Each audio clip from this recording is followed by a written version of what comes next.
All right, you're watching TVC Breakfast. Let's get into the next discussion of the day. Many Nigerians want a leadership that would reflect and respond to their yearnings. Changing this narrative involves attracting, developing and producing a new generation of servant leaders, if you put it that way. Now, joining me to discuss the diverse aspect of this is the president, the Stage for Women Development Initiative, and a graduate of the School of Politics, Policy and Governance, Angela Daniels. It's nice to have you join me this morning. Thank you for having me. Great, you're welcome. Thank you very much. And I also have joining me Associate Chartered Institute of Bankers, Nigeria, and also a graduate of the School of Politics, Policy, Governance and Leadership, Nelson Obunaya. It's nice to have you join me, Nelson. Thank you for having me. Welcome. Yeah, thanks. Great. Yeah. Now, let's get into, when it comes to the challenges of the Nigerian leadership, we are all very familiar. These are things that everyone talks about every day, the challenges, you know, and all of that. But changing that narrative becomes a little more challenging when we get to the real, where the rubber touches the road. Now, let me start with you, Angela. What are some of these challenges in leadership? Because people say everything rises and falls on leadership. What are these challenges that we need to sit critically to try to address, which your school you graduated from is supposed to address? Well, as it is today, we have a system that is not accountable to the masses, to the citizenry. Right. We have a system that those who should participate in governance are not participating in governance, and they are denied the opportunity and things like that. And those that are taking responsibility, those that are in governance, have not really reflected the qualities of responsibility, stewardship, accountability, and all that give room for dividend of democracy and things like that. And so SPPG, which I'm a pioneer class graduate, is working towards changing the mindset of people, grooming a new generation of leaders that will be able to put into use these characteristics and then make sure that things change in the next couple of years. Now, let's look at what happened. I was reading, in the course of the training with SPPG, we were made to read the book written by Chinua Achebe where he narrated what happened the day that one of the military leaders took over governance, and within a couple of hours, just overnight, things changed and became so fine that it looked like a miracle and things like that. And so if we have people like that today that the SPPG is trying to groom, then definitely there will be a change in the narrative of what is happening in Nigeria. Okay. Now, Nelson, the point there is we often talk about the issue of grooming a new generation of thinkers, people who have the capacity to, create a change and all of that. And it is expected that all of you who have attended this school and are out are part of that generation, that if they put you in politics, in governance, in economy, anywhere as it were, that things will begin to change. What are those substances that all of you have learned and are bringing on the table? Okay, so just to continue from where my colleague dropped off, we have a country that has gone through years, and we've not been able to define and chart what frame a vision for ourselves. So if you ask, I'm an adult in my 40s, and if you ask me what is the vision of Nigeria, I would struggle. And I just pray none of my kids gets to ask me that question one of these days. maybe after this show I'll get prepared to answer that well, question. The American dream, a lot of Americans are still struggling to understand the American dream. So I guess maybe it has to do with all countries. But at least there is a dream that is being put there for people to understand. So you understanding it is now a different ball game. Okay, so you look at you look at governance. No matter who you bring to come and run governance, under what structure, under what systems is this person going to run? We need to build a system.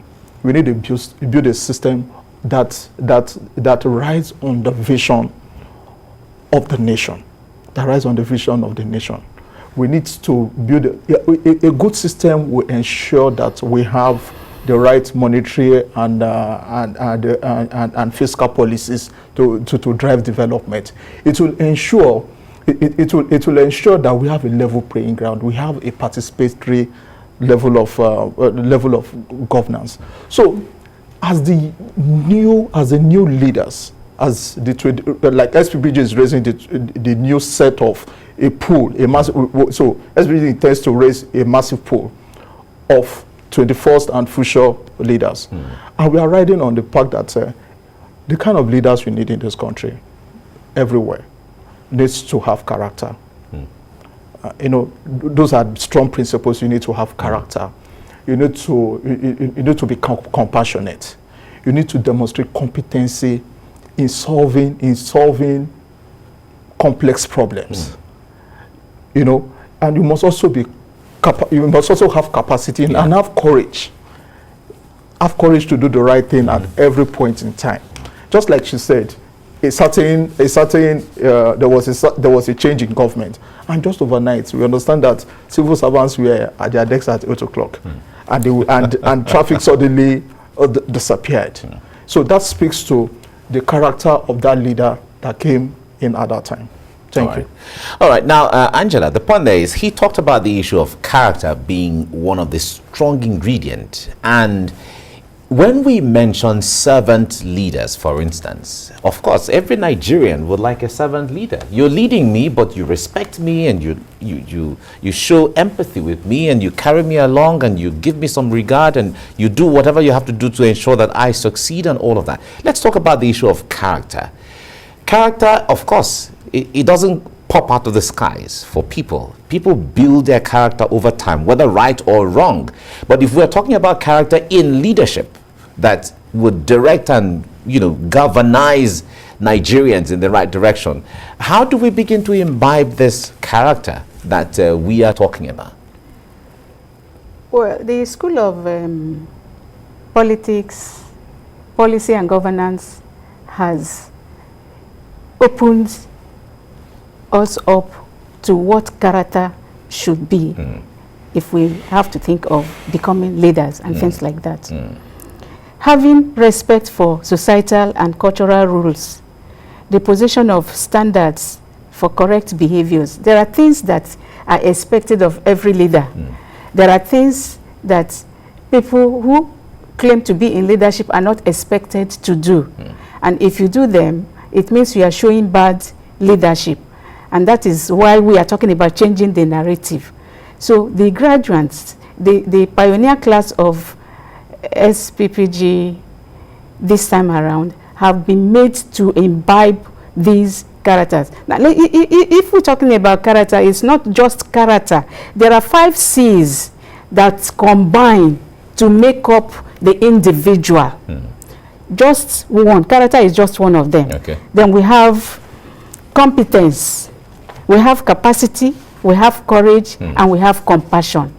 All these characteristics, all these principles help to build the individual and make that person capable of leading a group of people, capable of changing a narrative that we have been made to understand we must do. Everybody is complaining about what Nigeria is today. Nobody is comfortable. And so SPPG has taken it upon themselves, or upon itself, to make sure they nurture a fearless class of leaders that will change the narrative, that will make people begin to know that, yes, Nigeria is a country that everybody should be proud to belong to, and things like that. All right. Now, the institute or the school is just one out of so many other people. But you're bringing out people who are unique, people who are... What is that deliberate strategy of saying, okay, you guys are graduates of this school, so now that you're out and we want to start changing this narrative, what should we do? How do we put you to use to ensure that you are in the system now to begin to work that change that we are talking about? What is that strategy? Okay, so towards the end of the program, we had a project we termed their capstone project, and where people were supposed to co-create solutions on how to, really, like we say, the SPPG is an unconventional school. So it's not just about reading to pass or just going to school to pass. It's about imbibing the culture, cultivating the culture, and you cultivate the culture not for keeps. You definitely cultivate the culture to influence your immediate environment. Okay, so through the capstone project, you have different groups, about 13 groups, and mind you, we have students cut across every state of this country.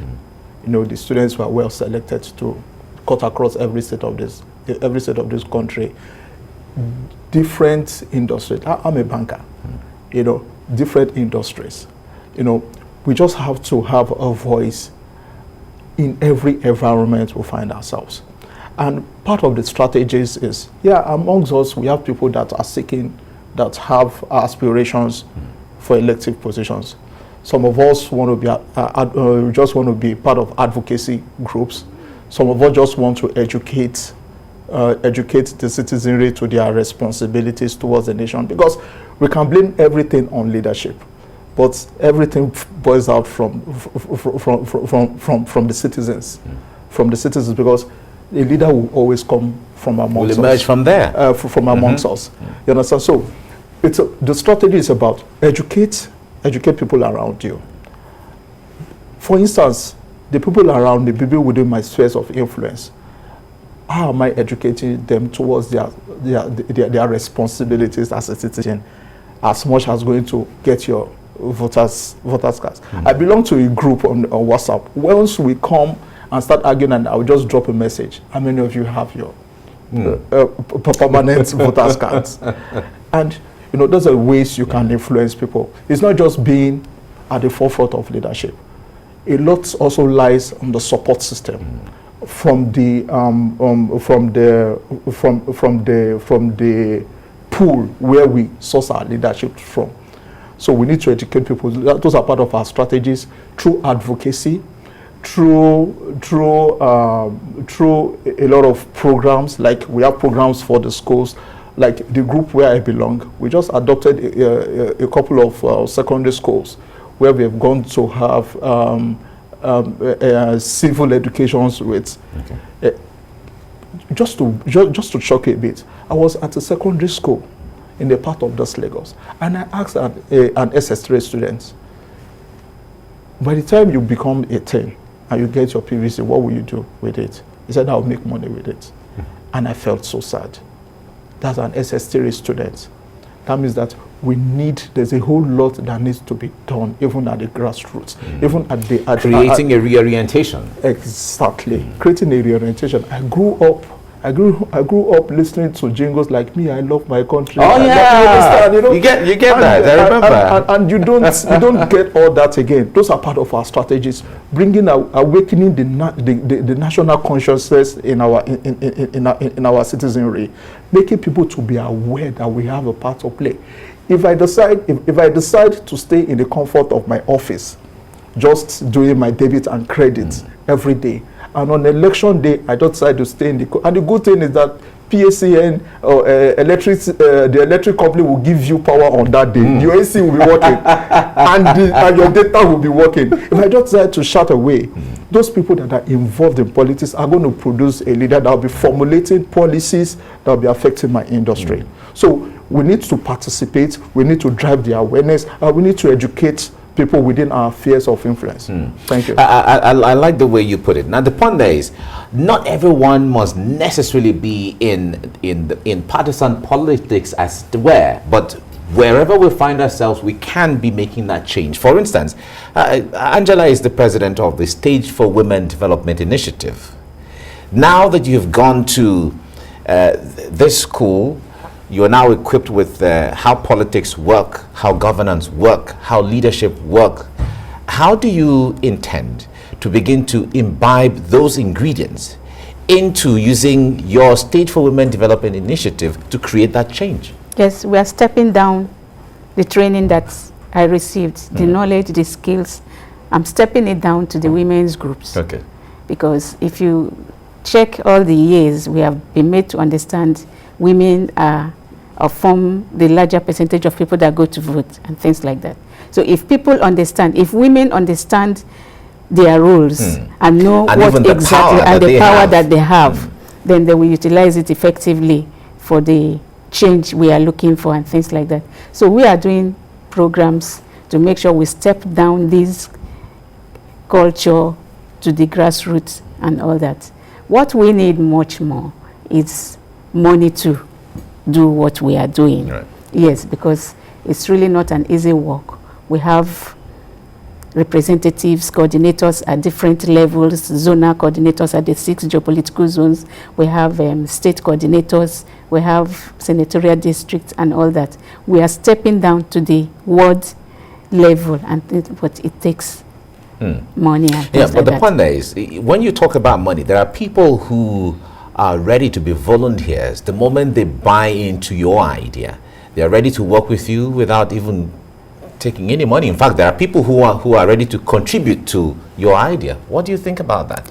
Yes, we are looking for such people. Before now, before the recession set in, much of the work we were doing, we were getting funding actually from outside and things like that.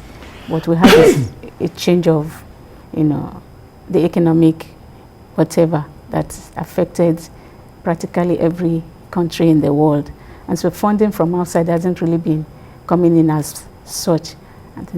Well, within Nigeria, just what we are talking about, getting funding from Nigeria depends on who you know. Who knows? But who do you know, see who that know. as the solution to the success of what you have to do or what you have to give? It will add to it considerably, because reaching out, it's not an easy thing. We need to go on air, TV, radio to broadcast the jingles and things like that. We also need to get in touch one-on-one, meeting these grassroots women, having to talk with them one-on-one, find out what their issues are and how things can be changed. So it's not... All right, Nelson, what kind of challenges do you envisage as all of you put your hands on deck to try to create that change, analyzing, looking at the realities of where you're going, the vision and the plans that you have, the strategies you're putting in place? What areas of challenges do you envisage and see? Okay, so a lot still lies on the present structure and system. Do we have an enabling environment to drive our initiatives? Those are rhetorical questions that I'm sure every Nigerian could attempt a response to. Do we have the right environment? Do we even want to advocate? In which environment do we want to? We live in a country where protesters have been shot at. So there's a stifling. Even the system stifles creativity. It stifles people that have the genuine zeal. People that have the genuine zeal. I'll give you, if I tell my wife, if I wake up tomorrow, I'm sure I'll tell my wife that I'm going back to my state and I want to seek an elective position. I'm sure she'll go on her knees and start begging me and call every member of my village. All your ancestors do. But why is that? Yeah, because so everything still, see, you need to run on a system to change a system. You understand? you cannot, a system, a change cannot just emerge. Sometimes it happens. No, never can say. Never say well, if you're talking about revolution, but I don't know. No, of course, but we don't call for, because yeah. when a revolution of that kind happens, you don't know the direction of how things are going to go. Sure. Sometimes things become even worse than. So we're talking of intellectual engagements in that regard. Yeah, go ahead. Yeah. So the challenges, I say, is still the present system. If it provides enabling environment, enabling environment for new ideologies to thrive, for new set of leaders to emerge. They've been trampled and frustrated. Presently, we are frustrating a lot of our best hands out of this country. You sit at interview panels and you are struggling to hire a candidate. So it's really has the major challenge, I say, is the present system.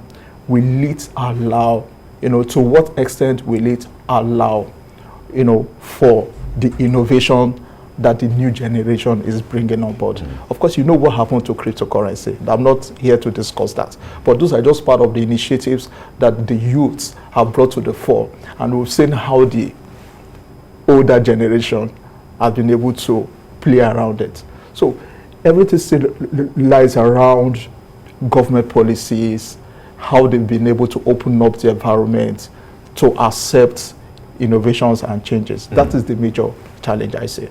It's okay. Now, in all of these challenges, because I believe that the institute, the school you have both attended, would also be looking at the issue of alternatives to the present norm that we have. If there are alternatives, trying to create alternatives, then it means that it's a way of also giving opportunity and giving researching into what can we do to be different, what can we do differently to achieve results that we want to achieve. Now, Angela, the point there is, you talked about the challenge of finance earlier on. If we have to go into looking at what can we do, especially with women who are phenomenal, women who are that we all know that the moment women buy into anything, it becomes automatically successful. How do we begin to create that inspiration, motivation, and reaching out and network amongst women to bring them on board, especially under your Stage for Women Development Initiative? We are mobilizing support and solidarity for women to also come up. Just like you said, when women step in, things change. The issue is that the present generation are not even allowing women to do that. Yeah, of course. Nobody expects that they'll come and say, oh, come and take this thing. You have to take it somehow. We are making efforts. We are mobilizing to effect the change. Right. And we need the support of men. I am also happy that a good number of men are really in support of having the change and things like that. But then you also find out that people are not allowed to do things the way they want to do it. Yes, if all of us agree, if all the women agree and say, this is what we want, will the system allow that to work out normally the way it ought to work out, or they sabotage from and things like that? Yeah, but sometimes it also depends on what is being brought and the way it is being brought, because the mode of engagement, you will agree with me that the mode of approach sometimes also matters. As how you're bringing something new. I don't have an idea. How do you convince me that what you have is better than what I already have? And so let's all imbibe and agree to what you have. So that's strategy of how to communicate and how to engage and how to approach. These are all ingredients, isn't it? Yes, they are. We are trying to, or we are making use of such, and we are trying to penetrate into the system. And we are also lobbying women to actually take the step, in coming out to say, I want to be, we want to do, we want to take over, because that's what it is. Yes, we are asking for 35% affirmative action. if 35% is given to us and we don't even have 35% of women there ready to take it over, I mean, would we have benefited from the 35%? No. So we are trying to work out, strategies to encourage women that, look, it is possible. Okay. We have a great number of women in Nigeria who, if they manage this system, things will change overnight.